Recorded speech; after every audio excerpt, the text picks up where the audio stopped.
Hey guys, welcome back to another episode of Good Intentions with Lisa-Tien. That's me. I'm feeling very low energy today for some reason. I'm not really sure why. Last night around 9, I was like, okay, I should probably start getting ready for bed because the goal is to go to sleep earlier. I would like to be in bed by 10, but that doesn't ever really happen. I don't know if I'd be procrastinating, probably, but I don't remember what time I actually got off of the couch to start getting ready for bed, but I was also texting my friend Justin at the same time. So I was probably just really distracted and whatever, just fucking around. And then next thing you know, it's like 10:30 and I'm like, okay, cool. So we're doing the same shit that we always do. Okay. But by 10:30, I had already did a meditation. It was just like the same nighttime meditation. So then I just did it again because I feel like it's so short. It's like a 12-minute meditation that I feel like I can't really, I start towards the end is when I really start to feel it. So then I'll just restart it and I'll just do it again. Yeah. And then I went to bed and I woke up today, I think at 5:30, set my alarm at 5. Of course I hit snooze. We're going to try to work on that too. But I've just been feeling so blah. I don't know if it's the cold weather. I might just be tired, and I bet if I go to sleep earlier, I'll probably feel a lot better. Also, I'm about to start my period. So today I was like, you know what? I'll just take a Vyvanse and we'll see what happens. Because maybe it's just dopamine. So then I took a Vyvanse and I felt pretty up earlier, in the morning. And then around 11, I'm just like, okay, yeah, I feel the same again. So just very slow, chill, I guess, but almost too chill. I'm like, can I be excited, And even whenever I am doing meditations or I'm listening to whatever self-improvement podcasts, I will still feel just not I'm not connecting with the words really, if that makes sense. Anyway, today was a short day at work. One of my clients was booked for a partial and she didn't realize that it was today. She thought the appointment was for tomorrow. So then we moved her to tomorrow. And then I had a couple hours of a gap. But so then we called my last client of the day, which was at the end of the day. And she ended up canceling. So I left work early and I was like, you know what? I need a car wash. I have to stop at Target again and get some seaweed things because last week I made a tuna salad, but sushi style. And so this week I prepped some salmon and I forgot to get the seaweed. So I stopped there, got some seaweed, got my car washed. I then came home and I was like, you know what? I'm just going to wipe down the inside of my car real quick. I did that. I cleaned the mirror. I vacuumed my living room and my bedroom. And then I was laying there trying to figure out, I have some medical bills that I've been procrastinating on paying. Why? I don't know. It's just just fucking pay it so then it's over and done with. But instead of paying it, I'll just be like, oh, I'll just online shop. So I finally called around to ask a question because I have a bill from Texas Health, but then also from Quest Diagnostics, which is the lab. And I was just wanting to make sure that it's two separate things so I don't double pay. It is 2 separate things. And got that done. And as I was laying there on the phone with customer service, I was looking at my legs and I'm like, dang, maybe I should wax them instead of shaving. So then I plugged in the wax while I'm talking to these people. And then I finally paid that. And then I go to the bathroom to pee. I completely forgot that I even turned the wax pot on. So I wanted to record this episode before anything else happens. Not that anything was happening, but I'm like, let's just get this done. It's pretty rare since I've been in the South Lake location where I get to leave work early. And if y'all listen to my last episode, which today is Tuesday, and I recorded my last episode Sunday, edited it yesterday, and posted it yesterday. So today I am recording. Just, get some videos recorded, have them on deck. That way I don't have to feel the stress of like procrastinating. I got my hair done yesterday. My bestie always does such an amazing job. And then I went and got a facial by Dawn, who is this sweet, sweet lady. We used to work together at the Knot, and it turned into a 3-hour appointment because we haven't seen each other in almost a year. I think I left that salon in like March or something like that. So I haven't seen her since then. So there was a lot, obviously, that happened from March to whatever. It was a crazy like 6-7 months, I guess. And then the aftermath of everything. That was a lot to catch her up on, a lot. I got her saying, oh, trời, which is Vietnamese and oh my God, because of the craziness that has transpired. And not only her, but my mom has even said, thank God you left because he probably would have killed you. And sometimes I think about it, I'm like, that's a little dramatic, but shit, I don't know. You know, like you never really know with these people. And I'm kind of reflecting a little bit right now because with him, I guess we'll go straight into it.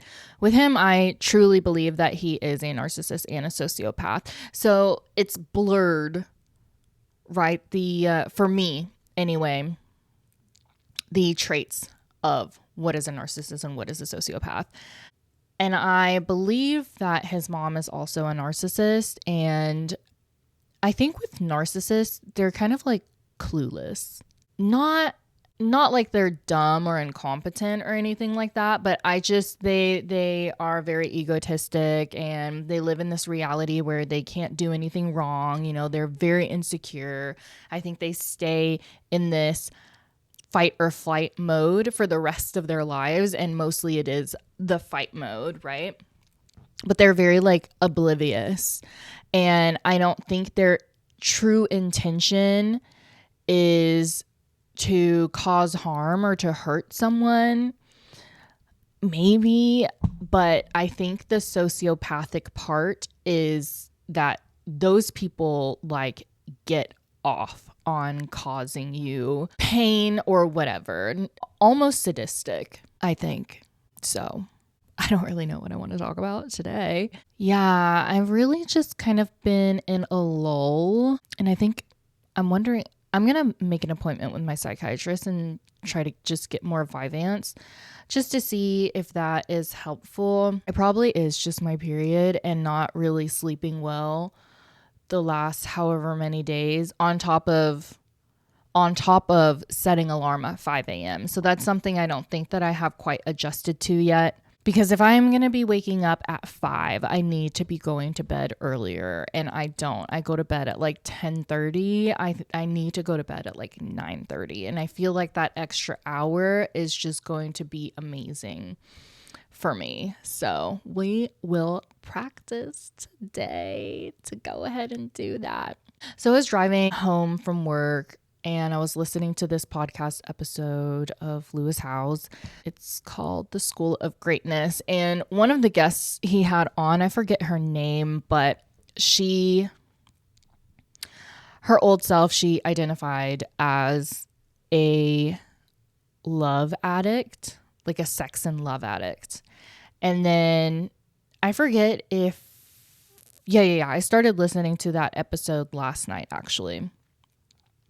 And she kind of was talking about how she went to like a AA group for sex and love addicts and just trying to figure out where all of that stemmed from.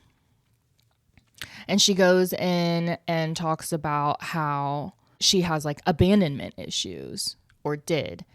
And me learning about narcissism and empaths, apparently empaths also have abandonment issues. And that is why, or like people that people please, right? Approval seeking, because they don't want to tip the boat. They don't want someone to be upset with them. And something that I learned or it like finally clicked in my head. I think I kind of was already a little aware of myself and why I am the way that I am. But listening to that episode, talking with Dawn, something clicked for me. And it was, why people pleasing? It's not necessarily like you want validation, which it is a little bit of that, but it's also you're like hiding your true self because you have fear of judgment, or you're afraid that like if you speak up your opinions or whatever, that someone is either going to be upset with you or won't want to be with you anymore, or blah, blah, blah, blah, blah. And that was kind of like a big light bulb for me to process and realize why I did that. And also in doing that, being in a relationship with a narcissist, you abandon yourself, right? So you have these abandonment issues. Like you're afraid that if you show your whole entire soul, that this person is going to abandon you. So you actually abandon yourself to keep this person or whatever, for whatever kind of validation, right? And so this is where it is so important, the looking inward and understanding yourself, your triggers, why you do the things that you do, what is it that you're afraid of? Why are you afraid of it? Is it actual truth? Is it something that you should be afraid of? Is it something that you should shift? All of those questions come up when you like look within. So doing the work. I feel like I am going to be on a continuous healing journey, just because I remember in my early 20s when I first processed the sexual abuse as a kid. And in that moment in my early 20s, I was like, oh, I figured it out. But did I? I figured out a little part of it. I figured out the thing that happened, right? But that's just like surface level. I didn't figure out how it could actually affect me in all of these different ways, not necessarily just with the sex and alcohol, but how I show up as a person and in relationships, right? And something else that I've reflected on as well, my first relationship, my first real adult relationship. For many years, looking back on that relationship, I put it up on this pedestal because we were friends first and everything was great until it wasn't, because, he had these issues or whatever, but didn't want to work through them or figure them out. And I was trying to be there for him or whatever, but like I had my own issues within that relationship as well. It wasn't just him. And I don't think I truly can't remember the perspective that I was trying to show when I reflect on that relationship. But I think it wasn't until recently for it to click for me that, again, it takes two to tango. But as well, I remember the thought coming up, but it wasn't coming up from a good place. The thought I had was, oh, well, maybe if I wasn't so anxious, right? So I read this book called Love Attached, and it's about attachment styles. You are either secure, or you have an anxious attachment style, or you have an avoidant attachment style. And anxious and avoidant attachment styles are insecure attachment styles. And they can change depending on the type of partner that you're with until you are actually secure. Because when you're secure, and if the partner that you're with is anxious, right, you are able to be you, to be present, and to understand that however they are feeling or whatever, you don't take it personal, and you're able to kind of like be there for them, as well as an avoidant attachment style.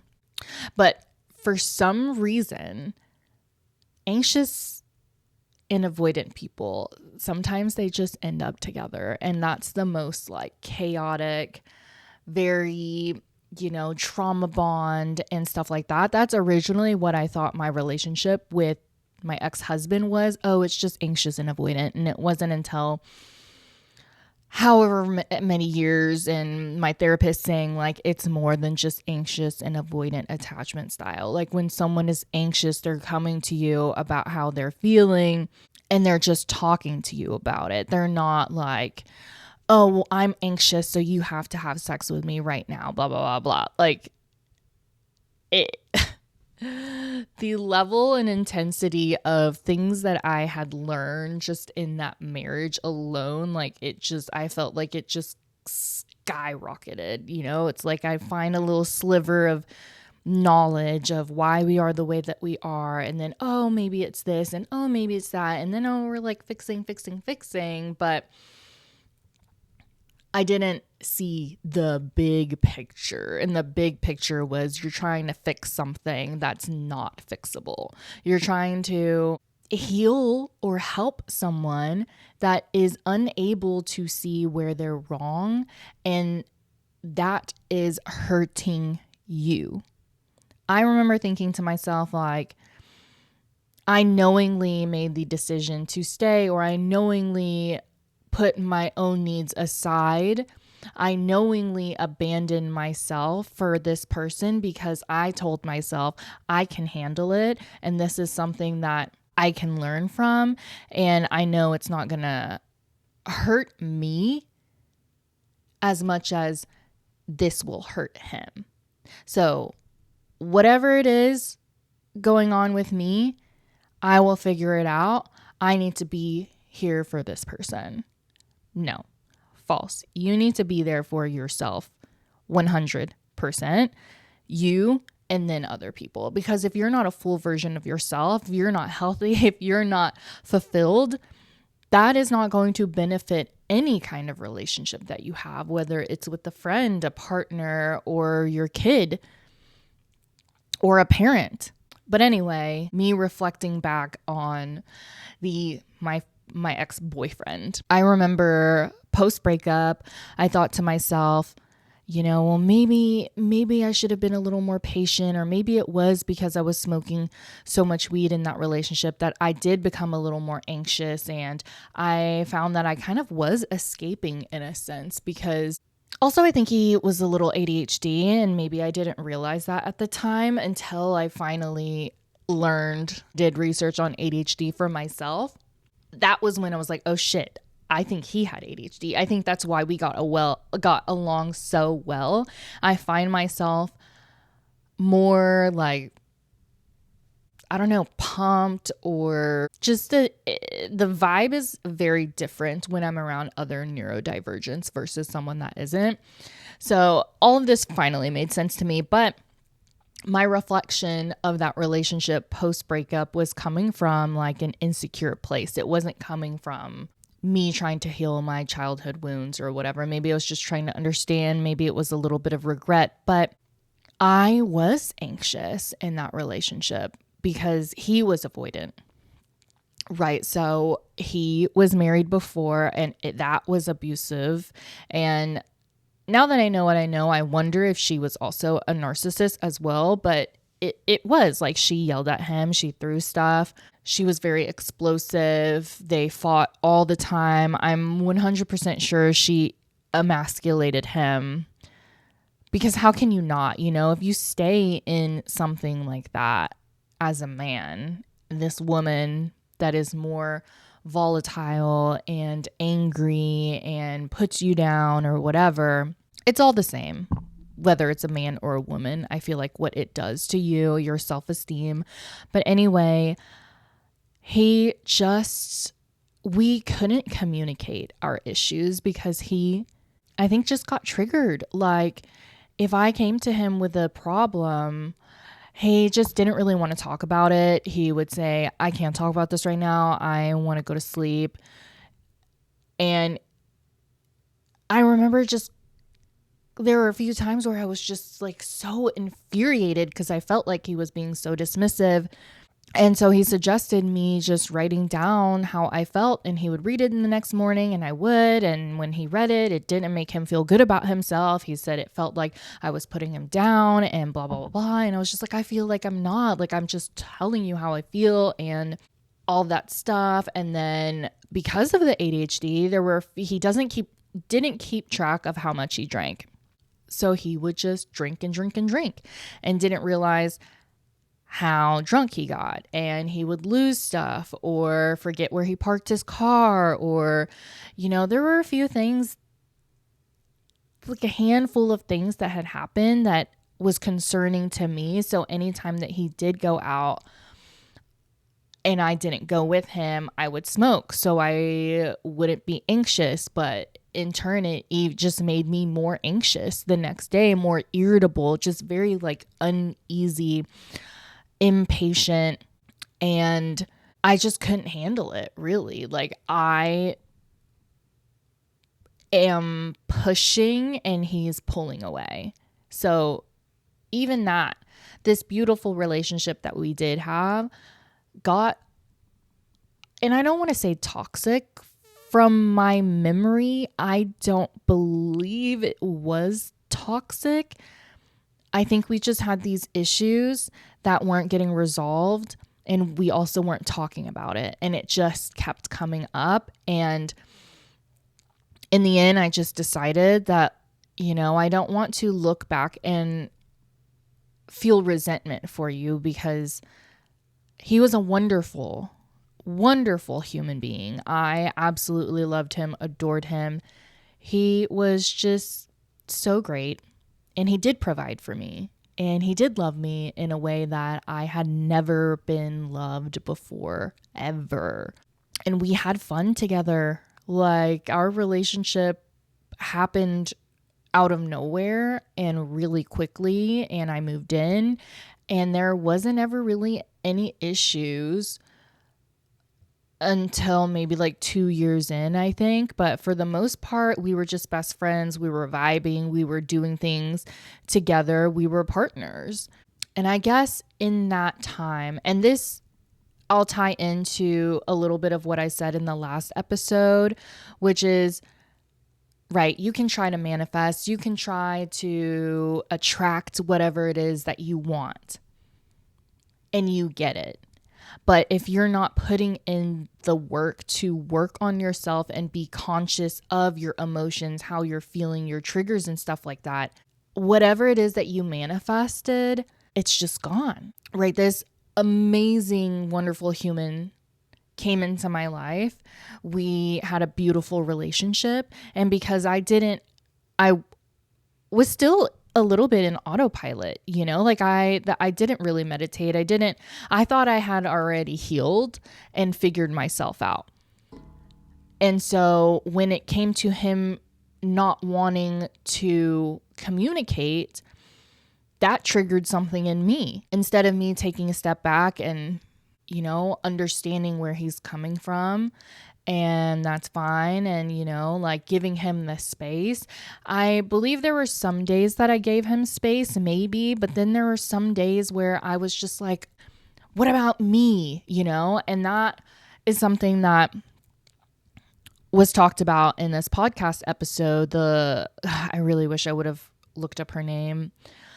The love and sex addict is, you like cling on to this person who makes you feel the way that you've always wanted to feel since you were a kid, that they worship the ground that you work on. They think you're just absolutely amazing and all of that. But when it's gone, when that person's gone, where are you? How do you feel about yourself whenever that person, let's just call them a drug, is gone?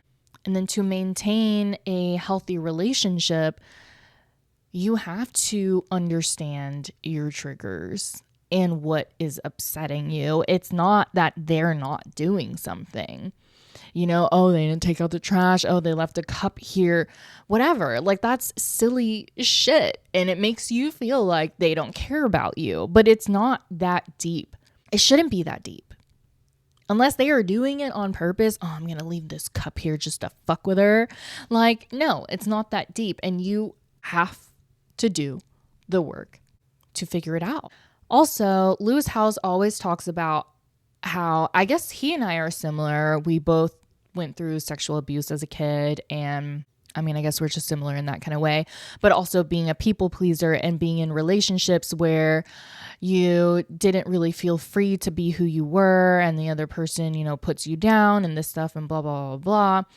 So I don't know if he's married now with Marta. That might be his fiance. I'm not quite sure. However, they were friends first. When they met, I think there was some slight attraction. They were friends first. And they both asked each other important questions to see if this is someone that they actually can connect with on a spiritual level. And I don't think we do that enough, actually, like at all. I think, well, this is what I do, right? I've always been available for any guy that I found remotely attractive. And if I was attracted to them, I wanted to spend my time with them.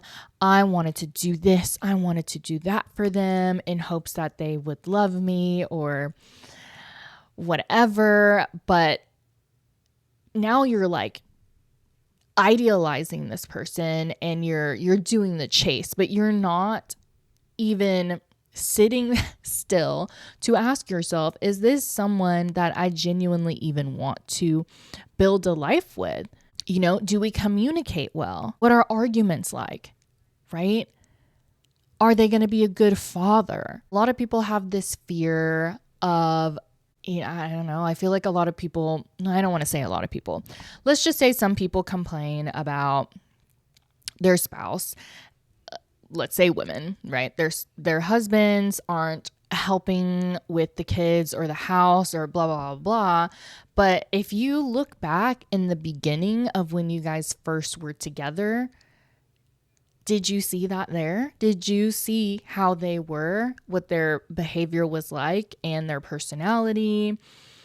And you were just what? Like, let's just see what happens. Or, oh, well, I like this person. I love this person and they love me. So let's just be together and we'll just see what happens. And then throw a kid in there, throw money, throw sex and all that stuff in there. And then, I don't know, 5 or 7 years down the road, you're like, what the fuck did I do? But it's, if we didn't take the time in the beginning to really learn and know this person and ask ourselves what we want in a partner, and does this person qualify? And if they don't, to make that choice and say, you know what, this person is attractive and I do love and care for this person, but I just don't think that it's a match. Like, if you don't have the same values, if they're negative and they're judgmental towards other people and all that stuff. But I don't want it to come off as like, oh, I'll find someone else. There's someone else that's better. I'm not coming from that mindset at all. I'm just coming from, people do the research, and I don't want to be what's the word? I'm going to paraphrase from another episode that I listened to from the Lewis Howes podcast. People do the research before they buy a house. People do the research before they go on a trip. People do the research before they get a car. They look at other options and they figure out, oh, okay, is this worth my money? Is this, what's the difference between these and blah, blah, blah, before committing to that, because it's a big deal. But with relationships, I feel like people don't do that because what? Why? Do we feel like we can't find anyone? Is it coming from lack? Like, oh, this is it. This is the person. I finally found a person that kind of likes me and I'm into him. And sure, I wish I could change some things, but this is all I've got. This is it. And then you just, my quote, the quote of my whole entire life. Oh, let's just see what happens. That was the quote that I had throughout my whole relationship with my ex-husband was, oh, well, let's just see what happens. Oh, I'm going to keep hanging out with this person, even though I don't really like him as a person, but he's hot and I'm bored, but it's not really boredom. You're seeking validation. You're seeking this, you're chasing a feeling instead of being present in the moment and deciding and choosing for yourself that I don't want to spend energy on someone that is just not my future. Situationships, that's all the same. Situationships, you're literally hanging out and either you're going to end up together or you're not. But when you do end up together, it's not like there has already been so much time of like, well, we'll see what happens or whatever. And you kind of have to just be honest and ask yourself, are you settling for this person just because you've already gotten to know them and you spent X amount of time with them and blah, blah, blah, blah, blah. But is that really the person of your dreams? My ex-husband definitely wasn't. I knew he wasn't. I still chose to hang out with him for 2 years. And even though I was still single, I still felt attached to this person. Like I wouldn't really go out on dates. I mean, I would. But again, I wasn't emotionally available anyway, so I would go out on dates and I'm like, I'm not getting the same feeling with this person as I do with this person. So then I wouldn't be fully invested on that date or in that person. And I decided I have to cut ties with this guy because I want to be free and I don't feel free even though I'm single. So then I tell him I kind of want to be done. And then he says, oh, well, let's just be together. And in that moment, a bell is ringing like, oh, I'm being chosen. But the type of person that they are, you're chasing a feeling. You know, it's like imagine yourself as a little kid, right? And I'm also about to go on another fucking tangent and hopefully I can circle back to this, but I don't think a lot of people realize how their parent relationship dynamic affects them as an adult if their parents are still together. You know, a lot of people are like, oh, well, kids are affected when their parents get divorced. Okay, yeah, that might be true. Your parents might be together as you've grown up, but were they emotionally available for you?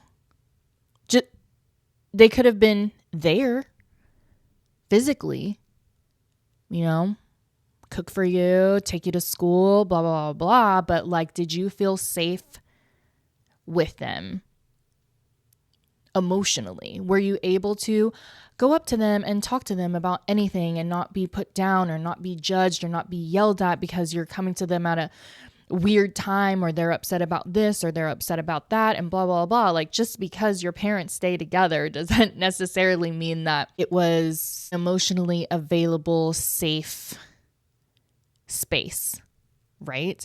So a lot of us have this inner child wound, and that was something that I did not realize until I was in the relationship with my ex-husband because, well, maybe I did realize it with my ex-boyfriend because I've said so many times he has shown me love in a way that I've never been shown love ever. And not necessarily that he loved me more than my parents, but it was just a different kind of love. Like just real, genuine, safe. Someone that seen love. Someone that sees you for who you are and accepts you and loves you, right? But I love my parents. But I don't share deep intimate details with them necessarily. The most with my mom is I've talked to her a little bit about my relationship with my ex-husband and that I was unhappy and the things that he was doing, maybe a few times, but that's it. You know, whenever my ex-boyfriend and I broke up, I didn't really tell anybody. I didn't tell my dad or my mom. It wasn't until I needed help moving my stuff out was whenever I was like, oh yeah, we broke up, so now I have to find a place to live. It just never was like that. But I didn't realize how that affected me in adulthood. And one of the things that I didn't realize, I'm sure I've already talked about this in one of the episodes, was conflict. I did not like conflict, especially with, well, maybe it was just different because my ex-husband was a narcissist, but in work, if there was conflict, actually I was able to handle it and resolve it. Like waiting tables, if someone didn't like their food, if they got upset, I was able to like chill that out. But with my ex-husband, that was like a whole different thing, just shutting down and all that stuff. But even with my ex-boyfriend actually as well, me getting upset because we can't talk, because he doesn't want to talk. And sometimes I'll have flashbacks of, I think I asked him one time if he was a sociopath or a narcissist. And sometimes I feel really guilty when I like remember some of the things that I've said if we're like heated. You know, there was this one time that he just drank so much at the company Christmas party, and I finally got to go out with him, and we took an Uber to Dallas and then dropped one of the coworkers off at this place. And for some reason we had to go somewhere else for something, and my ex got out of the car and just started walking in some weird direction, and I'm like yelling after him and he's just not like listening at all. And I remember like yelling at the top of my lungs, and I don't remember what I was yelling, but yeah, some of my reactions in that relationship were coming from an insecure, unsure of myself place. So it is kind of just crazy to me because of the fact that I did always put that relationship up on a pedestal. Obviously, I would always say it was great until it wasn't, and then it didn't work out. But there's so much more to why it didn't work out that I didn't realize until listening to all these podcasts, until I went through what I went through with my ex-husband and reflecting back on all of these instances and understanding why I got triggered and where that was stemming from, insecurities, abandonment issues, because this person chose me. And now all of a sudden he's not putting in the same energy as he was, and he's pulling away, and I'm like chasing. And I think so I'm also reading, this book is like 280 pages, I think, and I still haven't finished it. I'll read it every once in a while when I'm in the break room, just like a couple pages, but it's called Why Men Love Bitches. And they just compare, and not like a bitch as in like a bitch, but it's more so like a bad bitch, someone that is secure in who she is, runs shit, doesn't fuck around, doesn't play, not necessarily that she doesn't play games, but like just doesn't put up with bullshit, versus a nice girl. A nice girl is a people pleaser, approval seeking, very choose me energy, right? And I feel like I have been a choose me energy my whole fucking life. If some guy that I thought was hot, I find out that they're attracted to me, like I do the chasing always. And then if I set a boundary for myself and decide, I'm on to the next, it didn't take much for my ex to be like, to get me. When I set the boundary and I said, I'm ready to end things, and all he had to do was say, well, let's just be together. And that threw me for a loop. But if I was sure in who I was, what I wanted in a partner in my future life, what I was willing to tolerate and not tolerate, because wait a second, We've just been fucking around for 2 years. You made it seem like you were super into me in the beginning, but then you were like, oh, actually, no, I don't want to be with you. And then like we went through all of this. I am still choosing to hang out with this person. Now I'm going to be with this person, even though deep down I didn't really want to. Why? Oh, we'll just see what happens. Nothing great is going to happen out of a situation like that. You can't force it to work.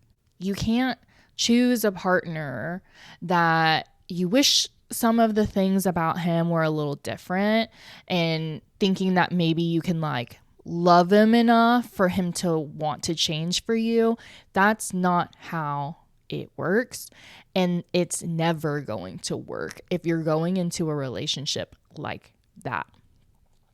Like you have these blinders on, or maybe you think that, oh, if he loved me, he would, or whatever. And you choose a mediocre sub-mid dude in hopes that, I don't know, you can train him or teach him or love him or whatever, that he will change for you, and that will give you some kind of validation about yourself. But really what it should be is you getting to know who the fuck you are, being independent, being strong, being sure of yourself, just being secure in who you are and knowing that you don't have to chase. You attract. If there's a guy that you find attractive, okay, and he finds you attractive as well, but he's not putting in any kind of effort to try to get to know you more than a sexual or a shallow kind of level, then that person just isn't the person for you. You can't just be like, oh, hey, I really like you, but, you don't really like take me out or this or blah, blah, blah. If a guy wanted to, he would. And if you have to ask, then that just isn't the guy. There's a difference between communication with a partner of things that you like, how you want to be shown love and all of that stuff. But if you're in like a talking phase and he hasn't even shown the initiative that he might want, that he wants something more from you, and you're already like trying to get your fingers into him, like it's just not gonna work. It's giving like sad and desperate. I can't remember exactly what Matthew Hussey said about this, but it's all the same. He works with a bunch of women who are single, who have been doing the same things in every situation or relationship. They start talking to somebody and God, I wish I can remember exactly what he referred to it as. I'm definitely not going to remember it, but it's like going into the world and trying to find a missing part of yourself. Like you think that, oh, this person is going to complete me, or this person is going to accept me, choose me, and then that giving you a feeling of like wholeness, but it's not real. You're chasing a feeling, an emotion, versus just being who you are. Yeah, shoot your shot. But if it is very clear that that person doesn't have an intention of getting to know you or dating you, then you kind of just have to let that go instead of asking that person, why don't you do more? Do you not like me? Blah, blah, blah, blah, blah. Like that's choose me energy. And guys can sense that. And honestly, it kind of repels them. I think real men are attracted to a woman that is confident and sure in herself and doesn't need them necessarily. Do real men have egos? Because in this book, The Why Men Love Bitches, it talks about how sometimes you have to like play to their ego, and I didn't quite understand that. Like some of it I was just like, what the fuck? Like, oh, let them think that they're like, I've got what the chapter I think is called the dumb fox, like sometimes suggesting something and let them think that it was their idea or whatever. I'm going on another tangent. But yes, I think real men are attracted to and gravitate towards women who are just confident in who they are, sure of themselves. They're doing shit in life. They have friends, they're not going to drop all of their plans for this person. They're not going to be overly available for this person because men also love a chase, according to this book. And if you're the one that's chasing them when they haven't really even put in effort, when they haven't really had to like put down any of the seeds to grow something, it's like you're giving them the seeds and the soil and, here's the water and blah, blah, blah. But they want to do that on their own. That's the fun for them. That's the chase. They like to feel like they have to put in the work to get you. But if you're doing the work for them and then they're just sit back and they're like, oh, well, that was easy. There's not a challenge there. And once they get what it is that they really want, which is sex. And guys, yeah, so the whole sex thing, also in this book, playing hard to get, but not being a tease. In this book, it suggested, go on a few dates, wait at least a month, like joke around and be fun, but don't give it up too quickly because, yeah, do they want to fuck you? 100%. And the second that they do, apparently according to this book, they think to themselves, oh, do they just sleep with just anybody? A lot of times women have sex and then they feel like, oh, I really like this person. But for men, it's like the opposite. They have to build that relationship, get the feelings first versus sex first. Sex first, the relationship's out the window because they already conquered and got what they wanted. And yeah, you didn't give them much. So I guess I'm learning a lot from this book. Because that was me my whole life. Just the nice girl having sex fairly soon. Because according to my mindset at that time was like, oh, well, I don't really care. If I want to have sex, I'm going to have sex. And if they don't want to be with me, like, that's fine. But I think that in a sense also kind of gave me like some kind of control as well. And really a validation. I'm going to circle this back to as well, also ADHD and dopamine and choose me energy and all that stuff. Yeah. When I hooked up with Side Piece, it was like really fun. And then I remember after, like, I'm smiling like ear to ear, I'm driving home, I'm smiling. And then I start to those hyperfixating on this person and the feeling of the sex, okay, and it feels good, and then him being cute and whatever, like it's giving me dopamine, and I'm like, I feel myself like going to sleep thinking about him or thinking just freaking unhinged, very delulu thoughts, and it gives me a dopamine boost. It gives me whatever, like kind of like a high basically. And then I get really high and then the next few days I kind of just crash. Yeah, that's not good. That is why it's like I have to remind myself that I set this boundary for myself. And that's why I took a Vyvanse in hopes to be focused on this thing, because I was texting my friend Justin last night and I was just like, I've literally have pulled up my phone and pulled up Snapchat and like acted like I was going to take a picture, like a selfie with I had a sports bra on, but like with heavy cleavage.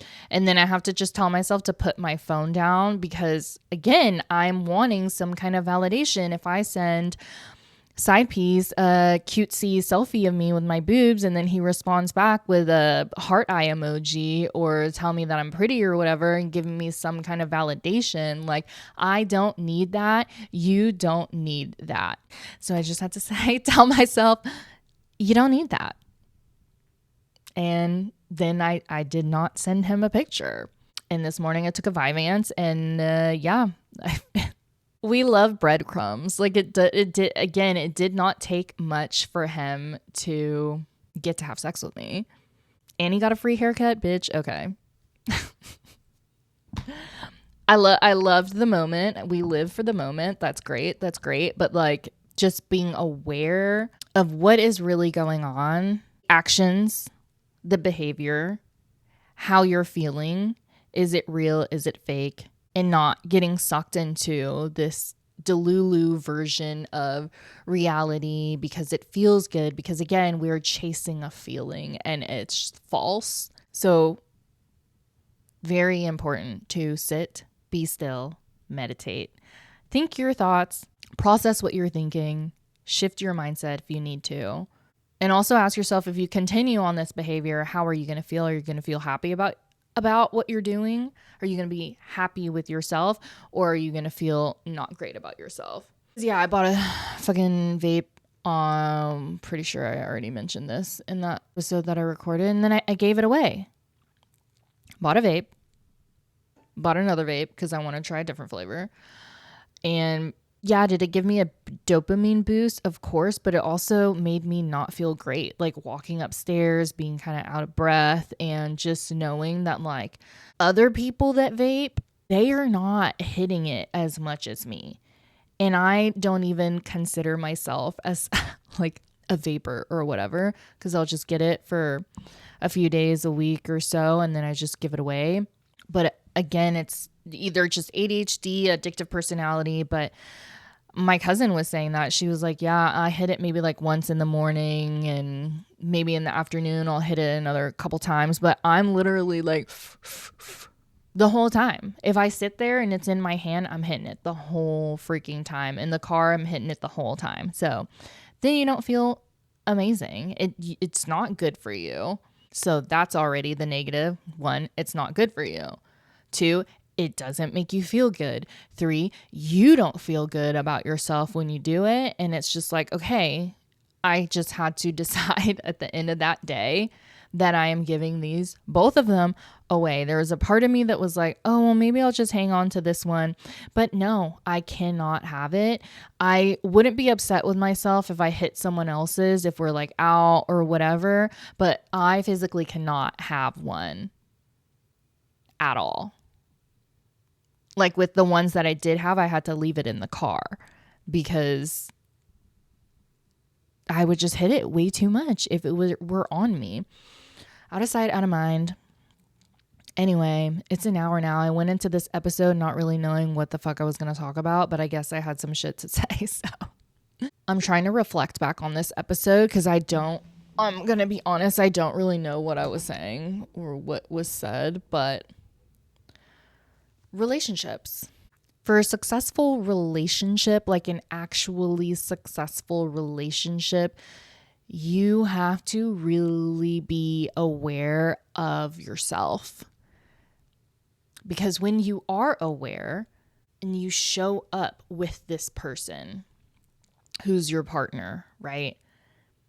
When you are aware and conscious of your thoughts, your behaviors, your triggers, you know where to go from. If things need to change, you know what to shift. You know what is working and what isn't working within yourself, instead of putting blame on the other person and then them getting defensive and then putting that back on you. And then it's a whole freaking like the relationship is just not going to be a happy, good relationship.